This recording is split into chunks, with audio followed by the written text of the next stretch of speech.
Ahora le toca a Ana Fragua, presidenta de la organización For Women, consultora social seller, autora y conferenciante, ejecutiva de marketing social seller, consultora LinkedIn, conferenciante de liderazgo femenino y autora de Emprendedora de ti misma, la guía de las mujeres profesionales con hijos. Hoy nos hablará del camino de la mujer actual, la autorrealización. Muy bien. ¿Quieres el punto? Sí. Va bien, ¿no? El audio. Sí. ¿Seguro? Sí. ¿Me escucháis bien? Sí. Bueno, buenas tardes, muchas gracias. Para mí es un reto esto tremendo. Por varias razones he llegado cuando teníais el cóctel, entonces no me ha dado tiempo a escuchar a las ponentes anteriores y entonces no tengo un feedback muy claro. Y le pregunté a mi amiga Macarena, que está allí, he estado hablando con ella y le he estado preguntando qué tal las ponentes de la mañana. Y luego, pues con esta interesantísima ponencia de mi compañera, a ver cómo levanto yo esto y doy un poco de alegría, porque realmente los temas de los que nos ha hablado son realmente preocupantes. De hecho, hay un libro de Ana de Miguel, ¿verdad, Beatriz?, que se llama Neoliberalismo sexual y habla sobre los vientres de alquiler. Nosotros hemos tenido oportunidad de escuchar una ponencia de ella y habla de que ese aspecto es realmente preocupante en el entorno universitario. Así que hay que sacar datos sobre eso porque estamos ante situaciones verdaderamente alarmantes y medievales casi.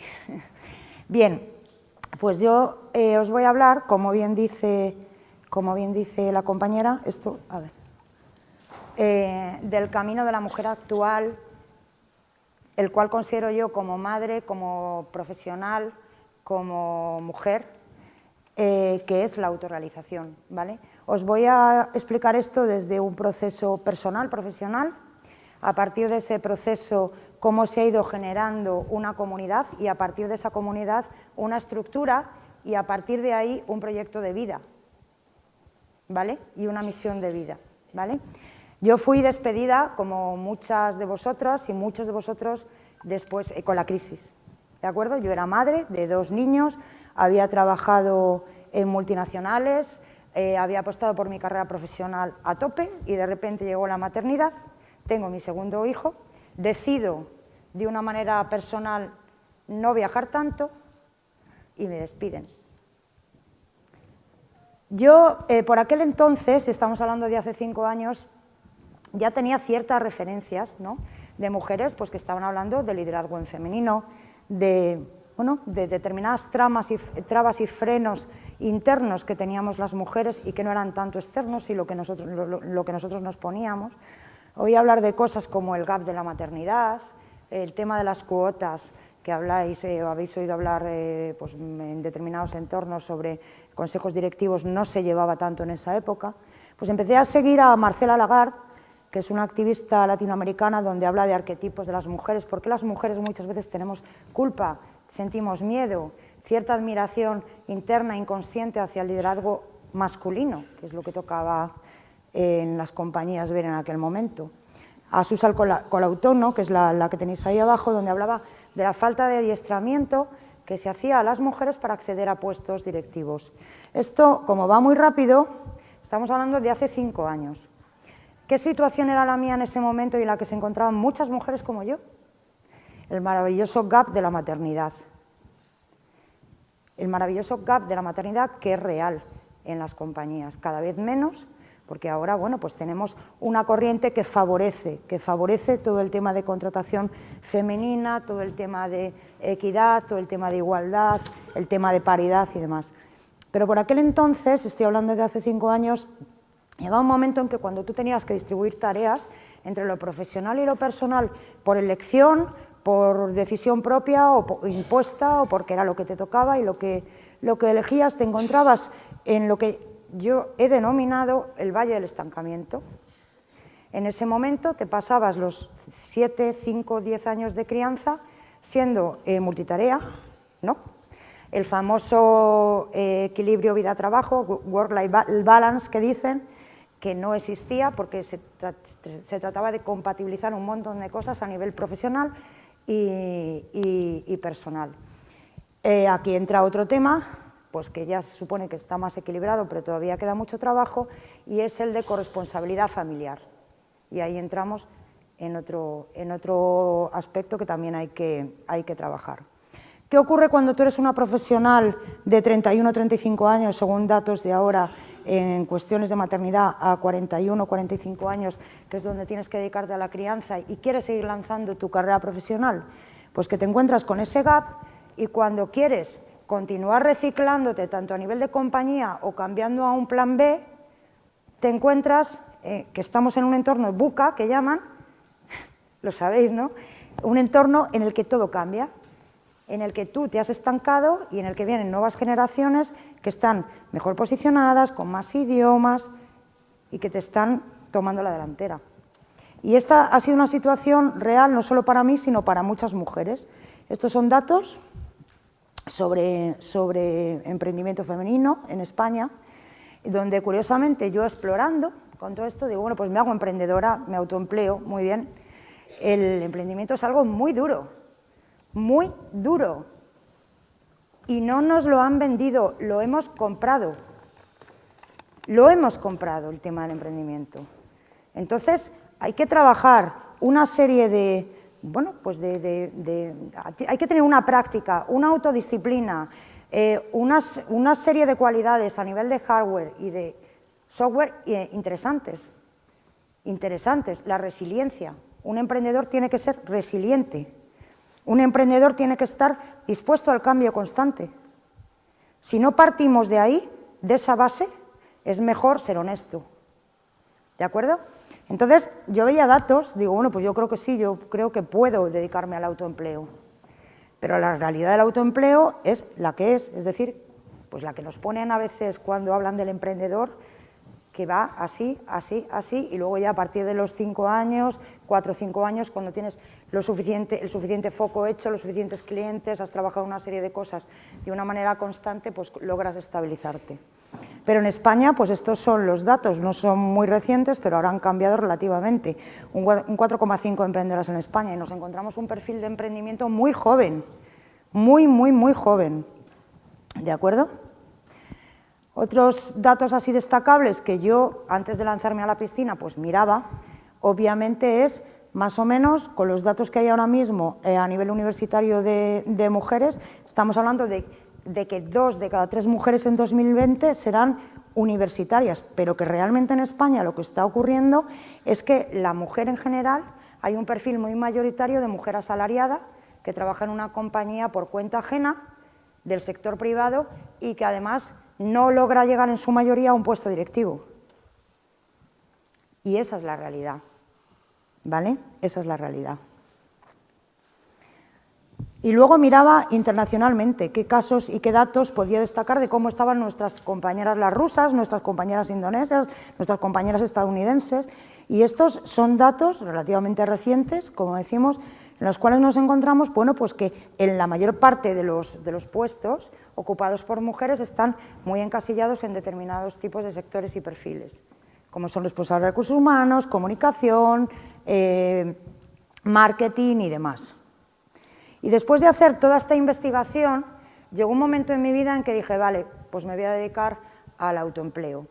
Y me daba cuenta de que había determinadas cosas que tenían que suceder de la mujer hacia afuera, es decir, cambios externos a nivel social, no solamente eliminación de arquetipos, roles y demás, sino a nivel estructural, institucional, pues sellos en los que se contemplara ese family friendly, ¿no?, en las compañías, apoyo corporativo, es decir, que hubiera planes de igualdad, de equidad dentro de las compañías, cada vez se llevan más y salen más y se publican más y se realizan, y también apoyo familiar, es decir, que hubiera una educación desde casa, desde la escuela, desde el colegio, donde la corresponsabilidad familiar fuera real. Y sí que está ocurriendo que en generaciones más jóvenes eso se está viendo, pero hay todavía mucho freno y mucho trabajo. Pues bien, esos eran los cambios externos que yo contemplaba. Digo, bueno, aquí tienen que cambiar muchas cosas, pero uno, ¿qué tiene que hacer desde dentro? ¿Qué tiene que hacer una mujer desde dentro para empoderarse, para descubrirse, para ponerse en otro plano y en otro nivel? Y para salir, como está sucediendo en muchas ocasiones, de situaciones que le resultan incómodas y en las que está enquistada. Yo eso también lo he vivido, a nivel personal y a nivel profesional. me daba cuenta de que todo había que trabajarlo desde un nivel mucho más profundo, en el cual lo importante es que tú pases por un proceso en el cual tú te vas autoconociendo. Y a partir de ahí empecé a crear un libro. Un libro basado en mi proceso de autodescubrimiento, autorrealización, autoempoderamiento, para elegirme y para destacar. Me dediqué a una serie de cosas a nivel digital, como fueron consultoría en LinkedIn, marketing, una serie de cosas, que lo que hicieron fue deslocalizarme, porque yo soy de una ciudad muy pequeñita, que es Salamanca. Entonces lo que dije, si me voy a quedar aquí, pues lo que tengo que hacer es abrirme al mundo. Desde un sitio, hoy, con todo el panorama digital que hay, te puedes abrir y trabajar con quien quieras. Es decir, no existen límites. Marcela Lagarde, la que os he puesto al principio en la diapositiva, en la primera diapo, las limitaciones, las barreras son internas, están dentro de uno. Lo que uno cree lo puede crear, pero claro, esto no es un camino de trigo y flores. Es decir, aquí hay que pasar por un desierto. Aquí hay que trabajarse mucho, hay que trabajarse tanto a nivel de desarrollo personal como de desarrollo profesional. Y eso no significa hacer cursos, ¿eh? No significa hacer cursos, ¿vale? Entonces, os explico un poco cómo lo he hecho yo, cómo lo enseño ahora a través de la organización que presido, junto con personas maravillosas, comprometidas, que apuestan por la organización, y cómo esa organización se va a convertir en una fundación, porque lo hemos proyectado así, ¿vale? Entonces, os cuento un poquillo el proceso de autorrealización que yo pasé, qué es para mí la autorrealización y cómo eso lo estoy trasladando a nivel organizativo. Para mí la autorrealización, después de todo, y para mí, creo que para cualquier persona, no solamente hombre o mujer, consiste, no es nada místico ni sobrenatural. Consiste en que lo que haces, lo que dices y lo que eres coincida. Es decir, que estés alineado.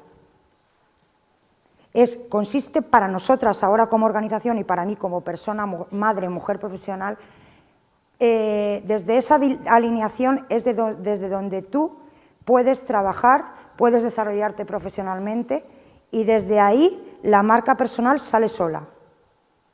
Desde mi punto de vista, cuando tú lo que dices, lo que haces y lo que eres coincide y estás alineado, la marca personal sale sola.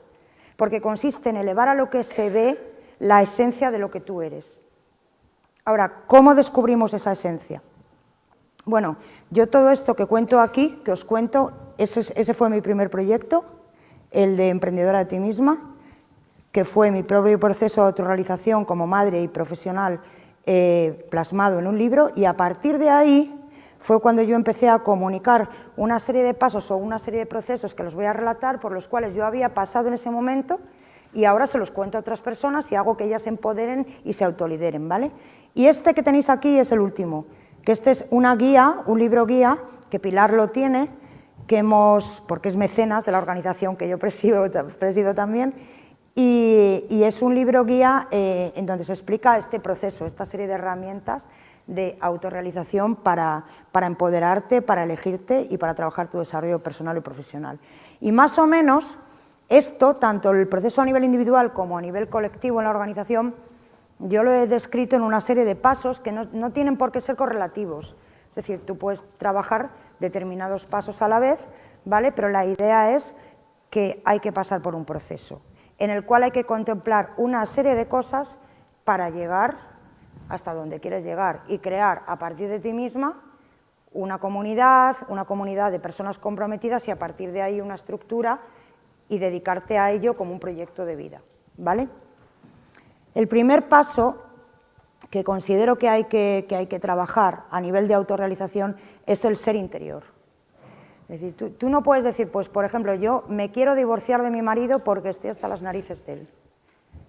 Esa situación la han pasado muchas personas, la pasan muchas personas, yo también la he pasado y lo primero que hice fue verme sin él, verme yo sola, en mi nuevo entorno, en una nueva casa.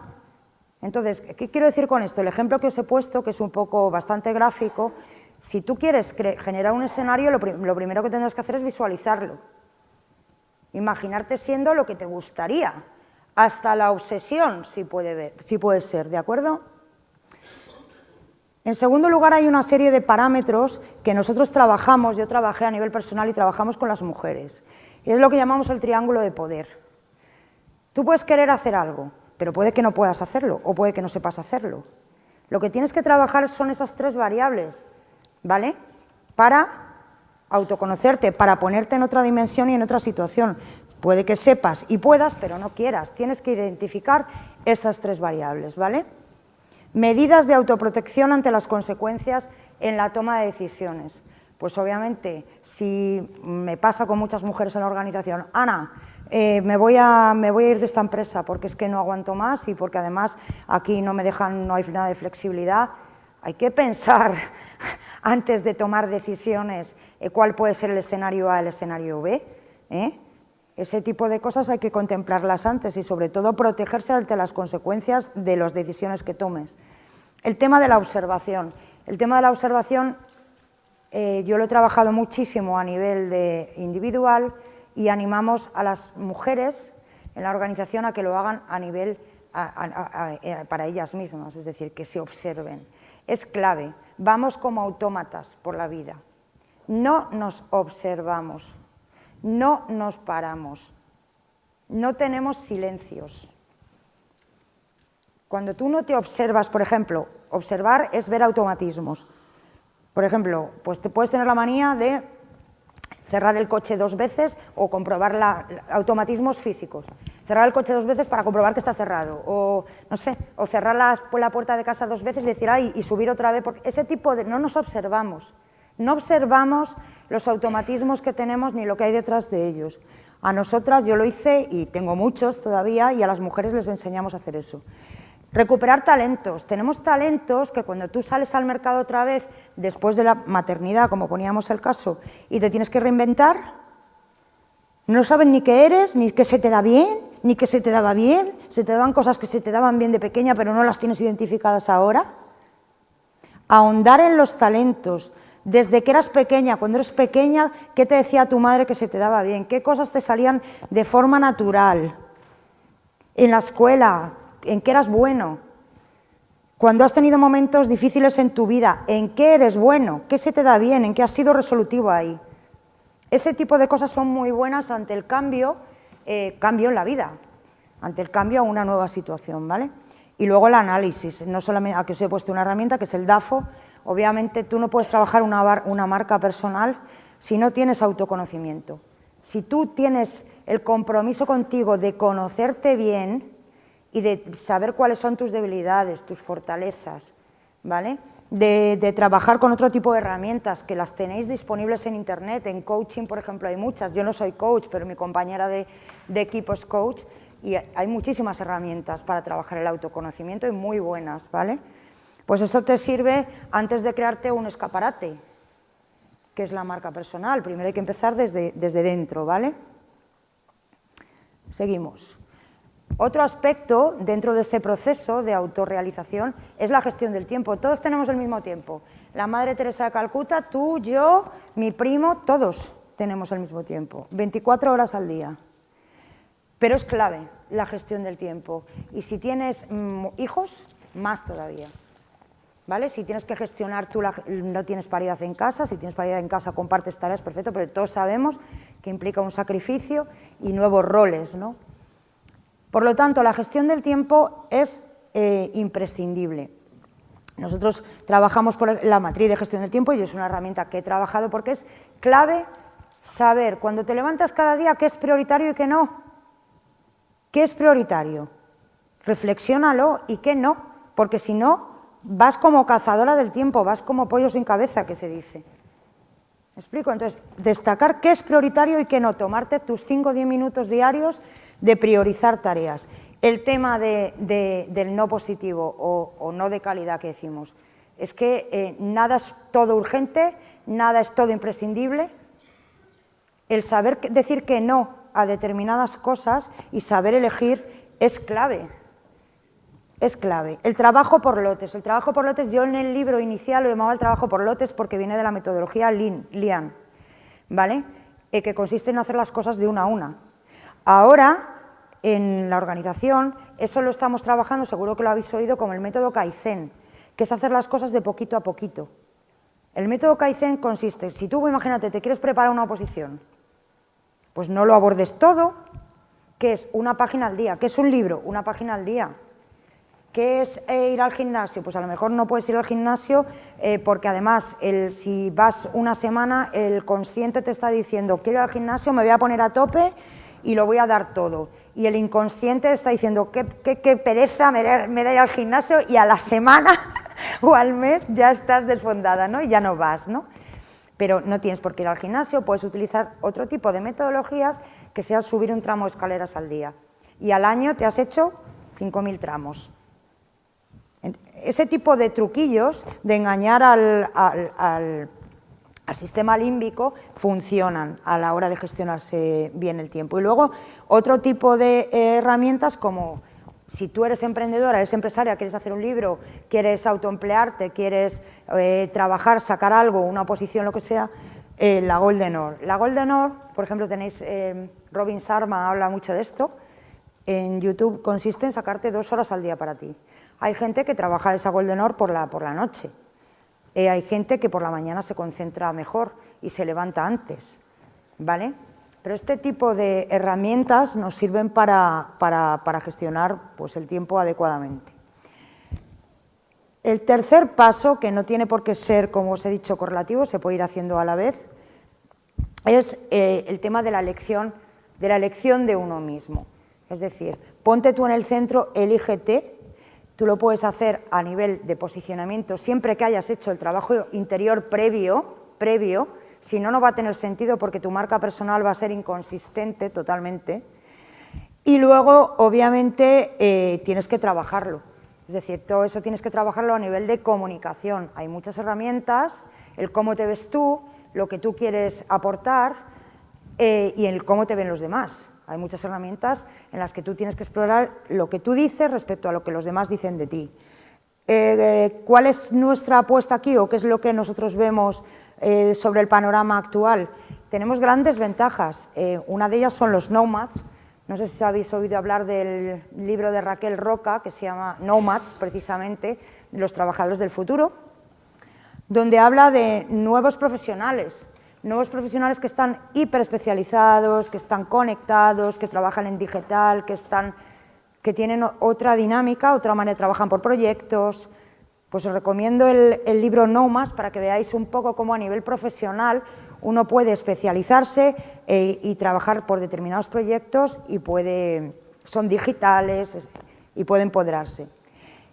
Y por otro lado, para nuestra ventaja, sobre todo a nivel de un target como el mío, pues de entre 35, 45, 50 años, donde tienes que apostar por esa reinvención personal y profesional y quieres seguir criando, por ejemplo, a tus hijos, es una de las cosas que dice Tammy Erickson, que es una de las visionarias ahora mismo sobre el futuro de empleo pues más reconocidas, y habla de que los ecosistemas que se están generando, ya los iréis comprobando en algunas empresas, en algunas compañías, van a ser cada vez más flexibles.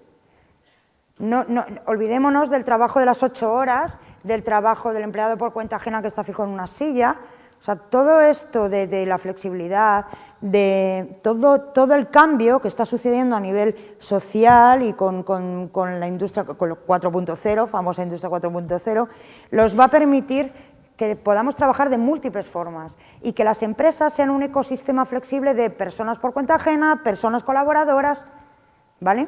Entonces, eso nos da grandes ventajas para compatibilizar y para poder trabajar nuestra autorrealización, que, como os digo, consiste también en que haya un cierto equilibrio en todas las esferas de tu vida, no que te dediques solo a trabajar y nada a la familia. Hay una herramienta que seguro que las que sabéis de coaching o habéis hecho algo de coaching es la rueda de la vida. En la rueda de la vida tú no eres solamente trabajo, no eres solamente familia, tienes una serie de ámbitos, ¿no?, a explorar. Y además es que se ve enseguida cuando no rueda y hay veces que no rueda porque estás dedicándote solo a un plano, ¿no?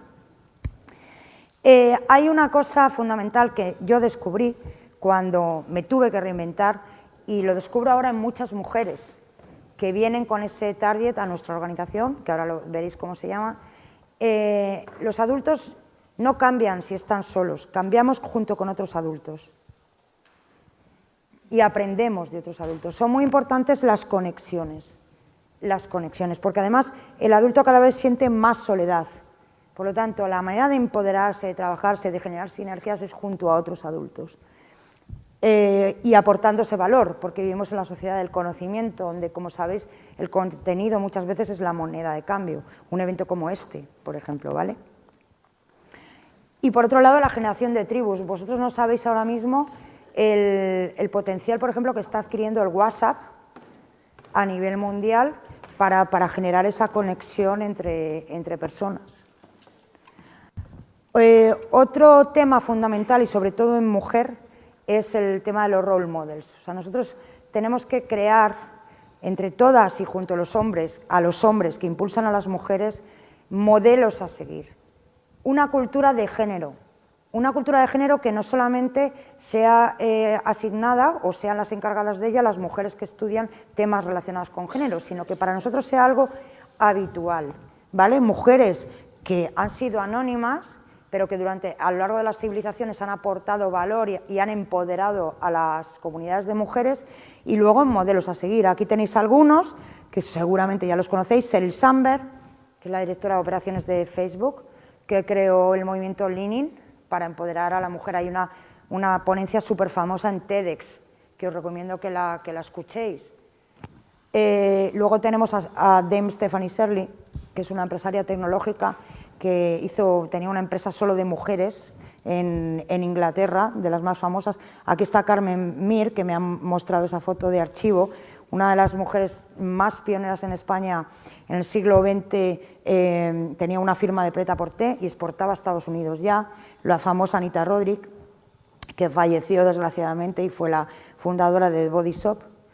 En cuanto al tema de emprendimiento, nosotros a nivel de mujer profesional que se ha quedado en paro, quiere emprender, lo que nos encontramos en general, salvo excepciones, es que están muy poco profesionalizadas.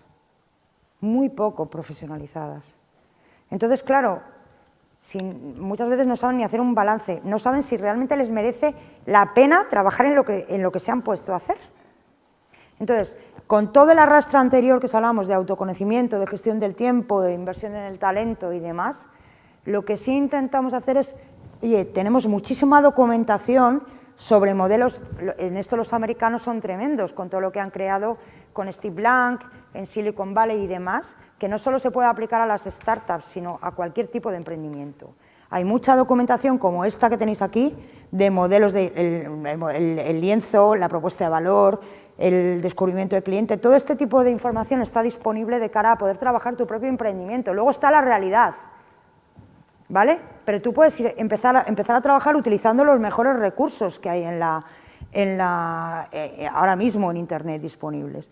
Y luego sí, mi recomendación es empezar a trabajar a partir de una comunidad.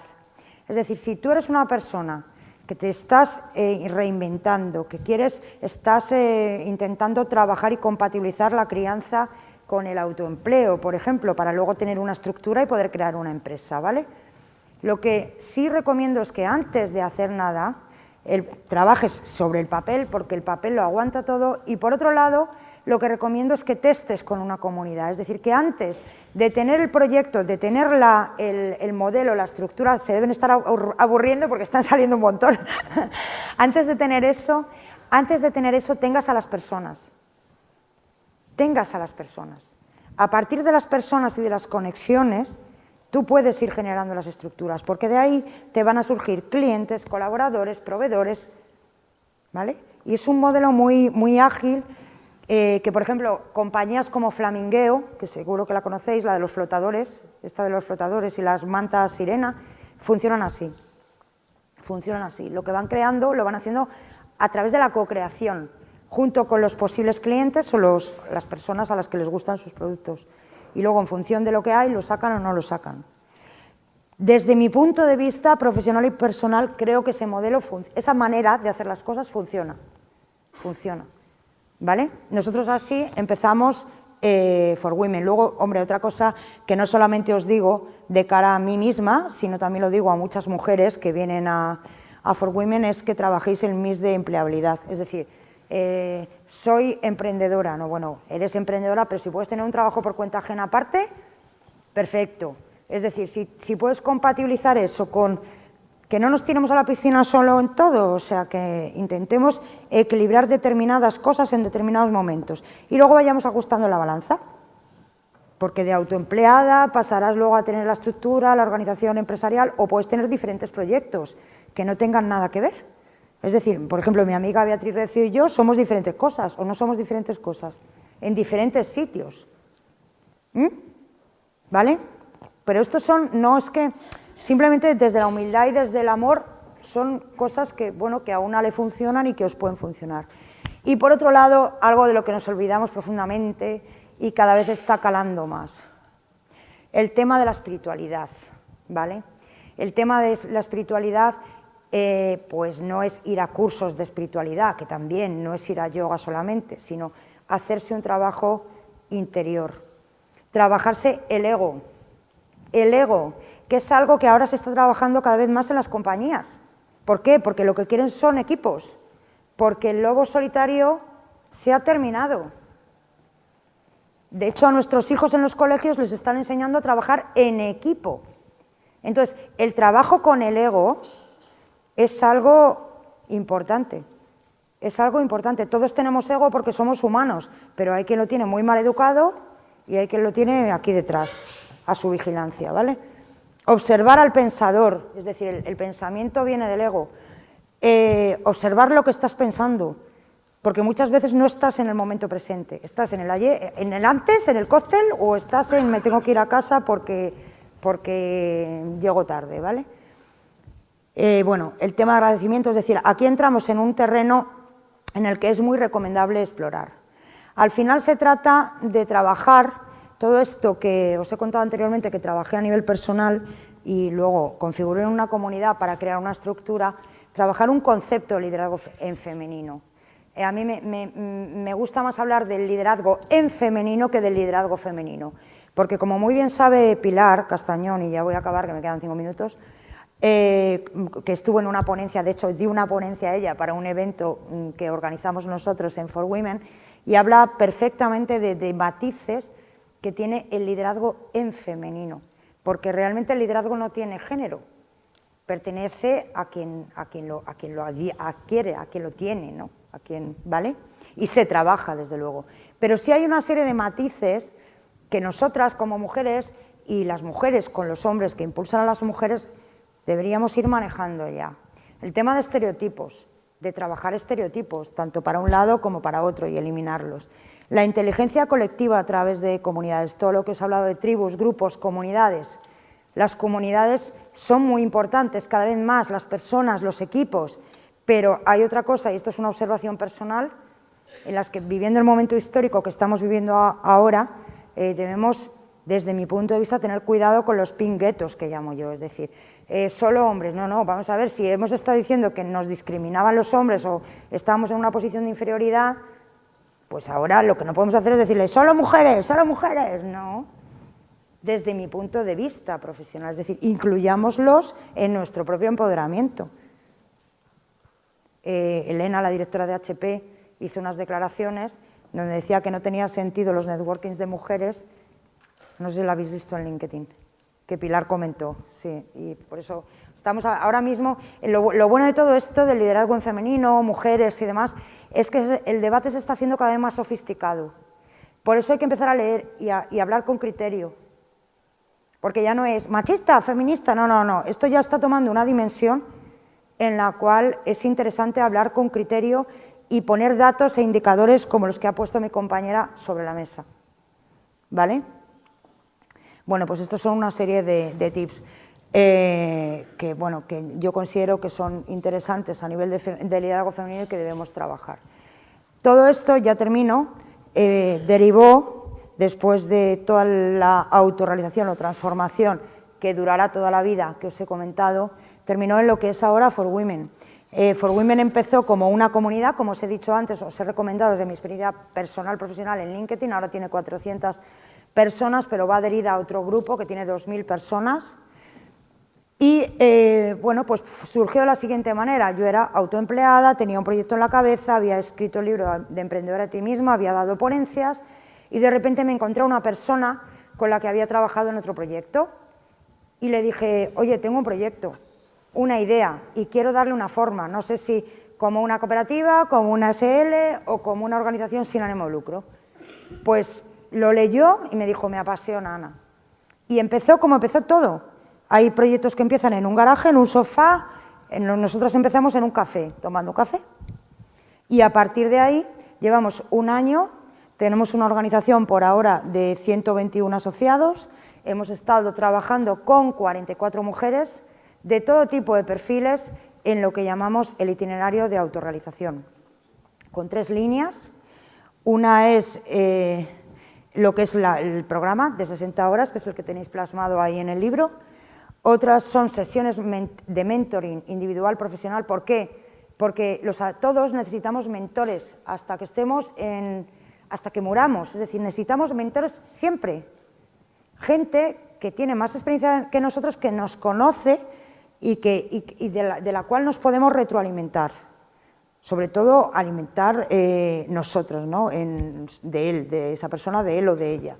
Entonces lo que las hacemos son mentoring, porque se encuentran realmente solas, ¿vale? Y luego hacemos ponencias y trabajos sobre estos temas, sensibilización en liderazgo femenino y educación en equidad. Bueno, ahí tenéis los indicadores.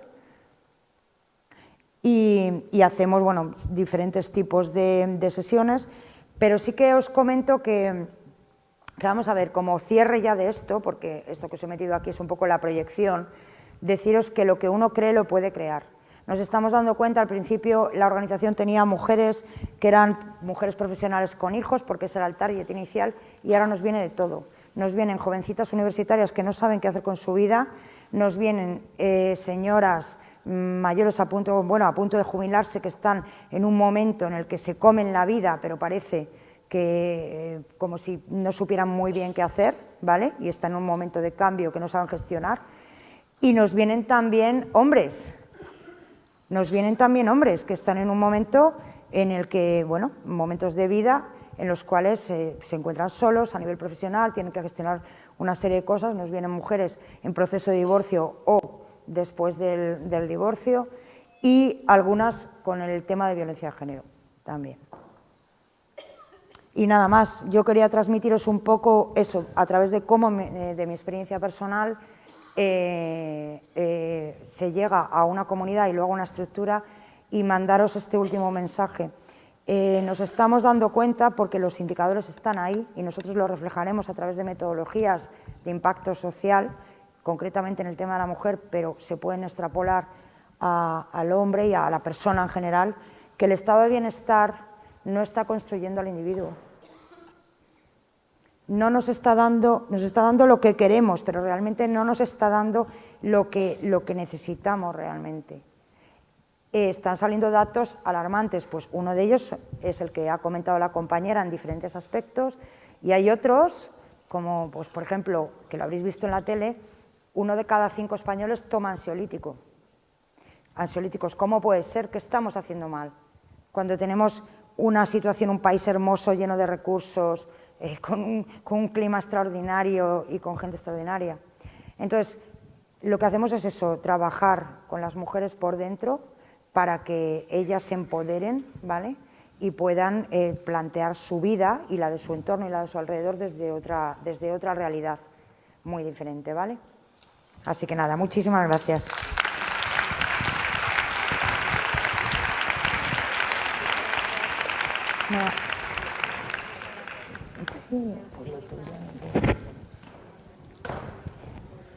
Oye, lo he clavado. Ahora, sí. Ana y Mónica, habéis expuesto temas muy fundamentales y además es muy interesante que habéis compartido con nosotros vuestra visión del presente y vuestra proyección al futuro.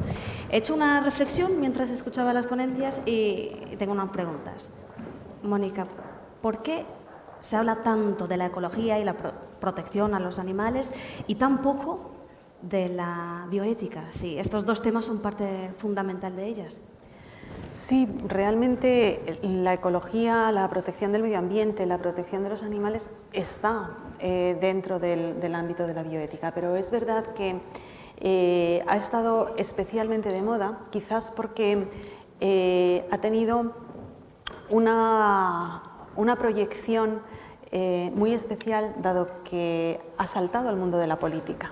O sea, no tenemos que olvidar que tanto en Estados Unidos como en Europa ha habido partidos políticos en cuyo programa había una apuesta muy fuerte por la defensa de un ecosistema cuidado, de un medio ambiente de los verdes, ¿no? Por enmarcarlo dentro de... Entonces, yo creo que esta es una de las razones por las que la cuestión de la ecología y de la defensa de los animales y del medio ambiente tiene una proyección, o es más conocido, es más popular o más socialmente consensuado que el ámbito de la bioética. Pero no hay que olvidar que está dentro, que la bioética es la ética de la vida y que dentro de la vida y de todos los seres vivos están los animales, las plantas y su ecosistema. Tu tema, Ana, igual de importante, la realización de la mujer. A veces parece que esto exige necesariamente romper paradigmas, es decir, la visión tradicional de las aspiraciones femeninas, pero sin embargo la pregunta ¿es siempre necesario haber una ruptura para que una mujer logre realizarse? Vamos a ver, estamos, como he dicho antes, en una sociedad en la que el estado de bienestar no está construyendo al individuo. Realmente de lo que partimos es de un miedo a un cambio. Hay miedo al cambio. Entonces, si tú no sabes afrontar, te das cuenta de que ahora mismo estás en un estado en el cual tienes que impulsarte hacia adelante o hacia afuera de una situación. En el caso de violencia de género ocurre mucho, por ejemplo. Estamos llegando a unas cifras en las que realmente está subiendo la cifra de violencia de género, sobre todo en universitarias y en mujeres senior. ¿Qué ocurre ahí? Lo que está ocurriendo es que estamos trabajando desde un punto de vista de la víctima y de la victimización de la víctima. Entonces, cuando una mujer, realmente una mujer o un hombre, está en una situación que no le favorece, de la que quiere cambiar, a la que quiere pasar a otro plano, lo primero que debería preguntarse es ¿por qué estoy aguantando esto? Es decir, pasar a otro estado y hacerse una pregunta hacia adentro. A partir de ahí hay mujeres, hombre, pues que están donde tienen que estar y están autorrealizadas, y luego hay mujeres pues a las que les cuesta mucho tiempo trabajar esos cambios. Entonces nada es impuesto, nada es una obligación. Lo que pasa es que está claro que hay que romper con determinadas situaciones y no ponerse ese techo invisible que nos ponemos muchas veces y que nos han impedido por creencias, por generaciones, y nos han impedido romperlo, ¿no? Nosotros les ponemos en la organización siempre un vídeo muy bueno que consiste en mirar a un lobo. Miras a un lobo cuando tienes que ir a un consejo directivo, entregar un proyecto a un jefe y nunca te atreves. Miras al lobo de frente en lugar de darte la vuelta y al final pues el lobo no existe. Te enfrentas al lobo y el lobo no existe, y entonces dejas el proyecto, avanzas en tu carrera profesional. Es decir, lo que hay que trabajar es el tema de la culpa, el tema del freno que uno se pone hacia adentro y el tema del consentimiento, la autoestima, pero nos estamos dando cuenta de que al final hablamos de personas, porque es que los índices, por ejemplo, en violencia de género a nivel masculino están creciendo. Al final hablamos de personas, o sea, nosotros somos una organización de mujeres ahora, pero claro, esto hay que replanteárselo hacia otros lados. Y a nivel de violencia de género, lo que te comentaba, los índices de violencia de género juvenil están siendo alarmantes y senior. Muchísimas gracias. Muchísimas gracias a ambas. Ha sido un placer escuchar vuestras ponencias.